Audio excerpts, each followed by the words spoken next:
Heute möchte ich mal was zur Pflege der Tomate sagen. Es ist nicht viel, sie ist eigentlich relativ pflegeleicht, aber ein paar Dinge sollte man doch schon beachten.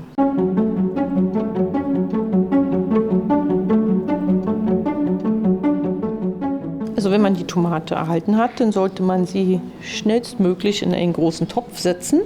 So ungefähr wie ein 10-Liter-Eimer wäre super. Den schön mit Erde füllen und die Pflanze wirklich bis zum ersten ausgeprägten Blattpaar einsetzen, damit sich noch Wurzeln am Stamm bilden können und die Pflanze einen schönen festen Stand hat. Anschließend sollte man die Pflanze stäben und anbinden, das wäre gut. Ansonsten droht die Pflanze, wenn sich die Früchte bilden, dann doch in sich zusammenzufallen.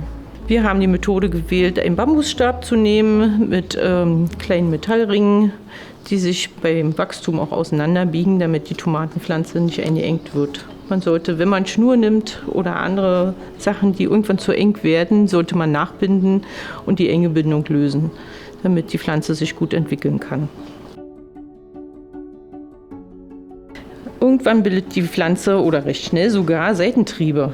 Die Seitentriebe sind nicht unbedingt förderlich fürs Wachstum.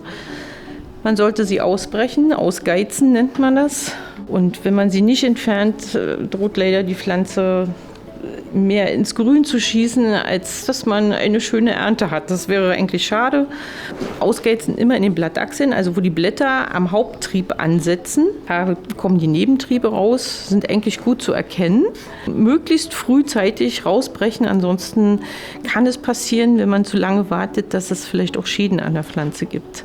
Das sollte man auch regelmäßig tun, weil die Tomate neigt dazu, immer wieder neue Seitentriebe zu bilden. Auch wenn die Seitentriebe schon Blüten gebildet haben, bitte trotzdem entfernen, weil es bringt der Pflanze nichts, wenn sie zu viele Blüten hat und zu viele Früchte hat. Die werden dann nicht groß und sind auch nicht so schmackhaft dann. Man sollte nicht vergessen, die Pflanze regelmäßig zu gießen. Und eine Düngergabe wäre auch ganz wichtig. Denn die Pflanze braucht Nährstoffe. Sie ist ja nicht draußen, sie steht im Kübel, da hat sie nicht so viel Zugriff auf irgendwelche Mineralien.